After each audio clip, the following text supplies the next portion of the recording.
Yeah, well, the Antichrist is a single individual. There are many Antichrists, even in the time of John, but there's the Antichrist, Antichristos, who is a final demonstration of anti-Christian thinking.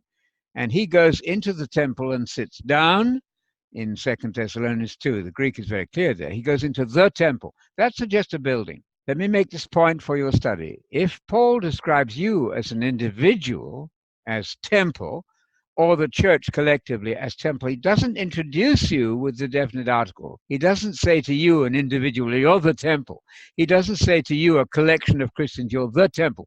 When he introduces you singular or you plural as temple, he simply says you are a temple. Most important distinction. However, in 2 Thessalonians 2, he uses the definite article there to introduce the topic. So this man of sin, this final anti-Christian figure, goes in and sits down, goes into the temple, sits down, claiming to be God. That's blasphemous, but he's going to deceive a lot of people. So that is the final Antichrist. So Antichrist is two things. Many Antichrists, even in the time of John, many Antichrists even now. But there's a final culmination in whom that anti-Christian spirit comes to full fruition, and that is the Antichrist, the man of sin. Mark 13:14, finished with this text, it says that he will be standing in the temple. He. Translations are hiding that. Sometimes you get an it there. No. He. Estikota, a masculine participle in Greek. He, the Antichrist, will be standing in the temple. That would be the Antichrist of the future.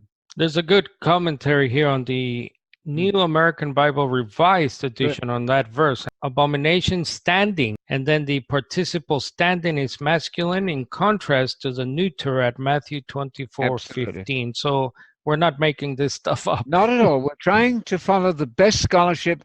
The Theological Dictionary of the New Testament gets most of this right, by the way.